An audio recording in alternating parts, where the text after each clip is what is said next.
don't know why this is. So carbon-12 is more stable, okay, because it's an equal number, 6 protons to 6 neutrons. That's a stable isotope. Where here, carbon-14 is not stable. It doesn't like having those 2 extra neutrons. So what it is, it goes through the process of radioactive decay, where it's going to lose some, and it's going to turn into nitrogen. So carbon will turn into nitrogen-14. Okay. Each radioactive isotope has a known rate of decay that can be used to determine the age. So what that means is that the rate at what an element decays at never changes. Okay, so once we have calculated and figured out, let's say carbon-14 is our example, once we know the half-life or the amount of time that needs to pass for carbon-14 to decay into nitrogen, that never changes. It's very, very, very predictable. So we use this idea of a half-life, the amount of time it takes for half of the atoms in the sample to decay. Okay. Half-life, again, it never ever changes. It doesn't matter if you, apply heat to it, you break the substance. So if I had like a piece of coal, that's not a good example. If I had a sample of carbon-14 and I break it or chop it up into pieces, it's not going to change the rate that it decays at. The rate will still happen at a very predictable pace. Okay? Each time one half-life passes, that means you divide the amount of substance in half. So let's say you have 10 grams of carbon-14. After one half-life, you now have 5 grams of carbon-14 left. Okay, so you'd keep dividing it by half. So what does that look like if we were to visually show it to you? So as radioactive decay progresses, the amount of the element decreases by half. Okay, well, it has to go somewhere. It turns into a new element. Okay, so the other half, it becomes the other. So like, for example, if I have 10 grams of carbon-14, and after one half-life, I'm going to have 5 grams, right? We divide it by half. I have 5 grams of carbon-14. Well, where did the other 5 grams go? Those other 5 grams became nitrogen-14. Okay, so I still have 10 grams, just now 5 grams is carbon-14, 5 grams is nitrogen-14. So using this idea, we're going to show the amount of element white. So we start off with 100% of the element, okay, it's all white, and we have 0 of the product, okay. After one half-life, we take that 100% because it's half, and we're going to divide it by half, which gives us 50, okay. So now we have 50%, which means we would also have, so this white was 50% of the original, and now we have 50% of the product. That's one half-life. If it undergoes a second half-life, okay, we divide again by half.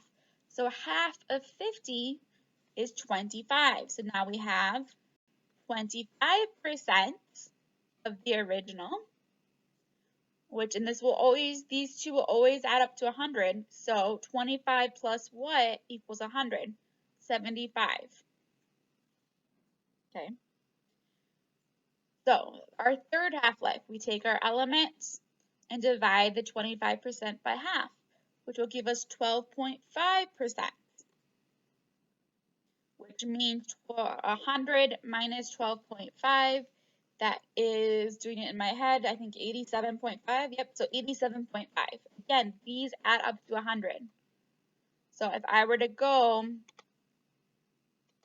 and add each of these up, so 12.5 plus 8.75, that equals 100%. And same thing here, which is now 12.5 divided by 2 for our fourth half-life. We are going to get 6.25. So again, this and this have to equal 100%. So 93.75 is how much of our decay element. Sorry, this is really hard to draw. So I know a radioactive element will never get to 0, but you can always keep dividing by half. So that means it gets really, really, really, really, really, really, really small numbers. Okay? Eventually you'll get really, really, really small numbers because it will never get to 0. Okay. So this is the data table for carbon 14 into nitrogen 40. If you look here, we start off with 100% and 0, and it just keeps going. Okay, so after, if we went to half-life 7, it would be 1.6 divided by 2, which would be 0.8. And then it would just keep going, 0.8 divided by 2, which is 0.4, then 0.2. It would just keep going and going and going, never reaching 0. Now, if we wanted to graph this, okay, and again, we did this activity very, very similar to the activity we did with the M&Ms. So now we can graph. So using the information, we're going to place a dot with a circle around it representing the carbon 14. So we have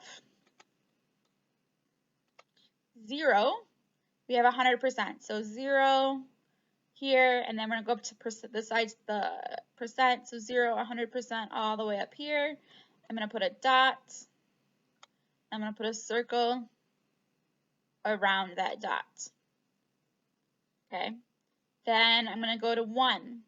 And at 1, we have carbon 14 at 50%. So go over here to 1, 50%, put a dot. It's kind of hard for you to see, but it's a dot. And then put a circle around that dot. Half-life 2 goes to 25%. So we're going by halves. So number half-life 2, 25. There's 20, 25. So put a dot. Put a circle around that dot. 3, we got 12.5, so 3, 10, there's 15, so I'm going to say about right here, 12.5, put a dot, and a circle around the dot. 4 is 6.3, so here's 5, so 6 is probably just above the line. Wait, did I put a dot there? Okay, circle it. 5 is 3.1, so there's 5. So 3 is a little more than a half of 5. I'll put a dot. Oh no, let me erase that. There we go. Sorry, this is really hard to do with my finger. So circle. Okay, and then finally 6, 1.6 is just right above 1. Put a circle, and then you connect the dots. This is hard, so bear with me. This is okay. I'm not going to connect the dots because I apparently do not have the coordination to do so. So I'm not going to. But you would connect the dots, is what you would do. You connect all these dots, and that's for carbon 14. So if I can erase this now that you saw me do it, okay, here's their dots. You can see it's closer and closer to 0, but it will never reach 0. And I will attach it. This here is what we're going to be using to fill in tables. So this, I'm going to set up a table with 3 columns. Your heading can be number of half-life, percent, and element remaining, and the age. And you're going to fill in the table for at least 4 half-lives. And you're going to use the table to help you answer questions.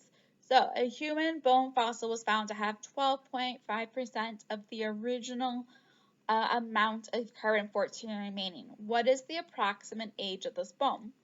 So, at number of half-lives, we have 0, and you should already know that we have 100%, right? So, because it hasn't decayed yet. which means if it hasn't started to decay, it's not old, right? It's 0 ages old. At 1%, or I'm sorry, not 1%, at 1 half-life, okay, we have half of this, which is 25. I'm sorry, half of 100 is 50.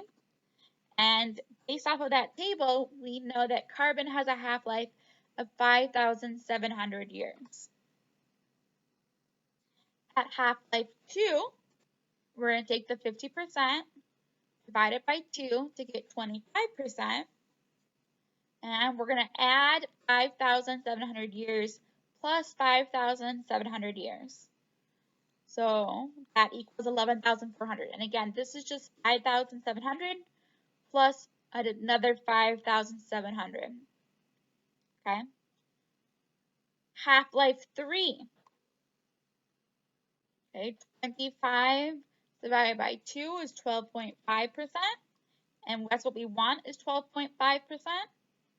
So in our age, we take 11,400 and we're going to add 5,700 again. So 11,400 plus 5,700 gives us an age of 17,100 years. This human fossil that they found, this human bone, would be about 17,100 years old. Okay. If we wanted to continue, we could do half-life 4, which again, we divide 12.5 by 2 to get 6.25. We're taking 17,100 and adding 5,700 to get 22,800 years. Okay. Our answer, we already know, is this one because 12.5, and that's what they asked for in the question. Okay, so now we have a rock that was found to be 1/4 of the amount of potassium-40 that it originally contained. So we want 1/4. So we have 0. Okay, we know it's 100%, and it should be 0 in age. So you should start to notice a pattern that this kind of gets pretty predictable here. And actually, I don't know why I think this is a typo, because this says it should be potassium and not carbon. So let me see. Okay, so this does say carbon 14, but in your packet, it should say potassium. The packet is right. This here is a typo. So ignore this, cross this off here. That should be potassium. So after 1 half-life, there's 50% potassium remaining, and the half-life of potassium-40 is 1.3 times 10 to the 9th year. So remember, that's 1.3 billion years. So we go to a second half-life. We have 25% remaining, because 50 divided by 2. And then we're going to do 1.3 times 10 to the 9th plus 1.3 times 10 to the 9th. So 1.3 plus 1.3 is 2.6 times 10 to the 9th. That's 2.6 billion years old. For half-life 3, take 25% divided by 2, which is 12.5. Okay, then we take 2.6 plus 1.3 to get 3.9 billion years. And then finally, half-life 4, 12.5 divided by 2, which is 6.25. And then 3.9 plus the 1.3 is 5.2 billion years old. Okay, so, and this column here, the middle column, you're always dividing by 2. In the age column, you're always adding the initial half-life. So you're just going to keep adding. Okay, and 25% you should know is 1/4. That would be our answer. The rock is about 2.6 billion years old. So looking at a whalebone that originally contained 200 grams of radioactive carbon-14 now contains 25 grams of carbon-14. How many half-lives have passed since the whale was alive? Okay, so we have, again, 0 half-lives, which means there's 100% remaining. which means 0 years have passed. Half-life 1, 100 divided by 2 is 50. The half-life of carbon-14 is 5,700 years.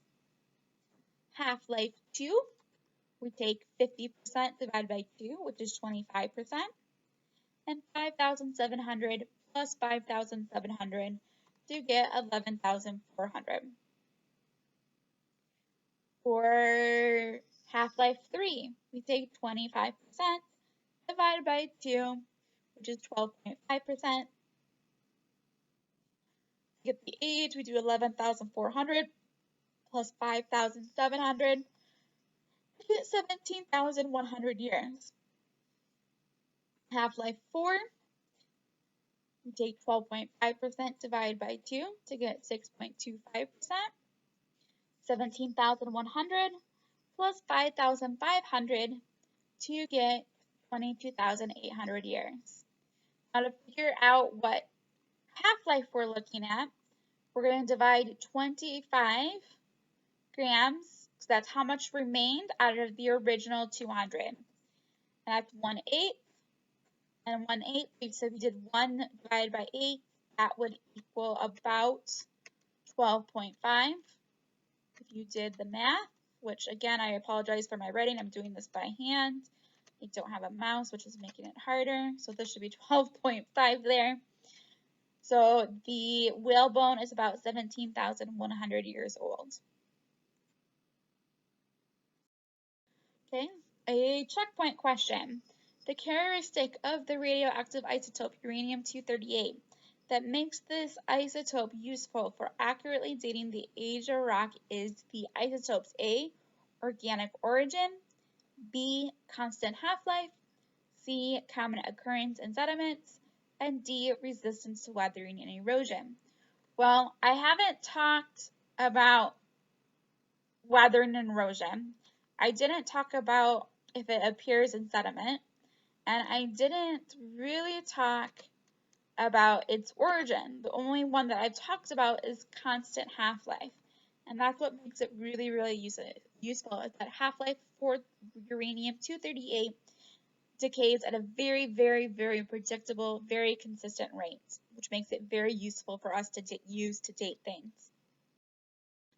Okay, which radioactive element would a scientist most likely have used to date the age of a fossil that is 10,000 years old?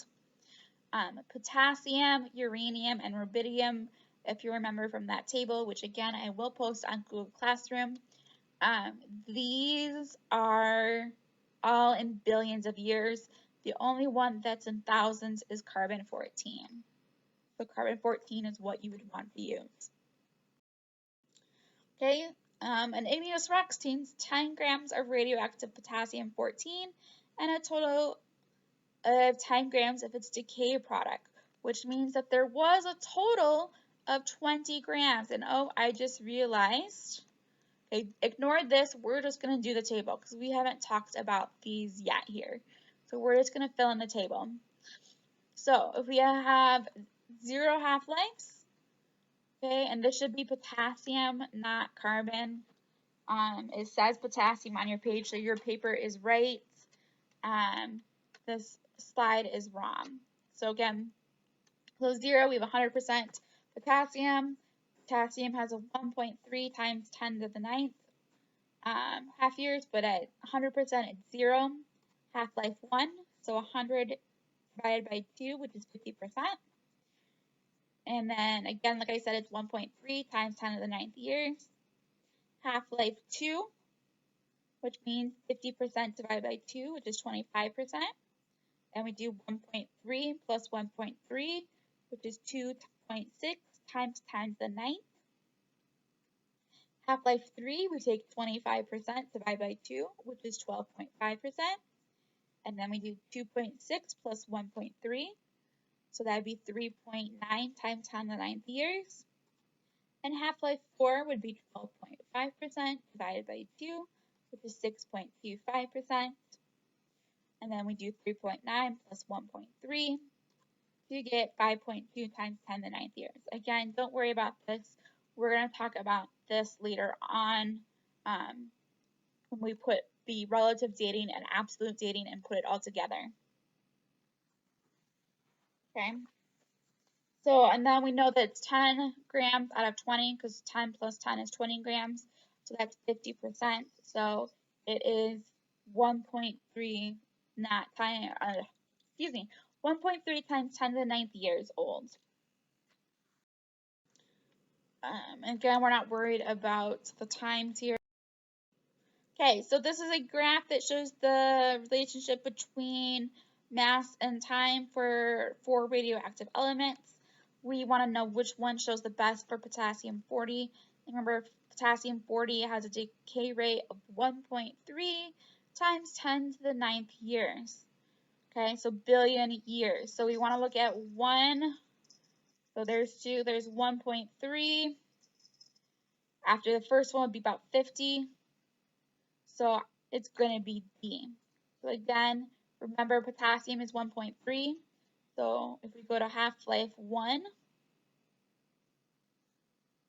okay, right here at 50%, that's about 1.3. So 50%, 1.3, so D is your answer. Okay, which model below represents the decay of radioactive elements to stable after their first and second ones? Okay, so we have the original, so they're all circled in. Then here we should have half white, half gray. Then here we should have 25% gray. I'm sorry, 25% white. This was 50% white, 25% white, and 75% gray. 25% divided by 2 for the next half-life would be 12.5%. So you want to look here and look at which one has about 12.5% white. And I'm going to say that's going to be C, or 3 in this case.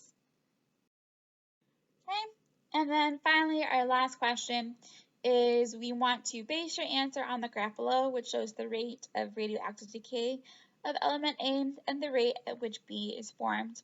If the radioactive in a rack sample is potassium 40, which resulting decay product would be present? This doesn't really, you'd really need to use the table for this question. I'm not exactly sure why they give you the graph, but potassium only radioactive decays into argon, and that's in that table, again, that I'm going to post to Google Classroom. So, now that we've covered relative dating and then absolute dating, these are the notes. I will be posting the worksheets and supplements as well for you guys to be working on for this section of your packet. I'm trying to do my very, very best to get to anyone's questions.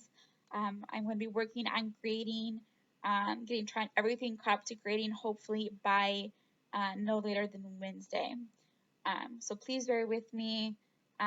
It's a little bit harder to grade when the assignments are online. It was easier for me to do it by paper and pencil, but I have to like flip back and forth between Google Classroom and Gradebook constantly to put grades in. So please bear with me. I am putting grades in.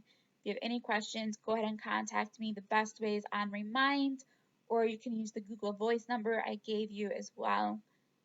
Hope everyone's staying safe, and hopefully we'll see you soon. Bye.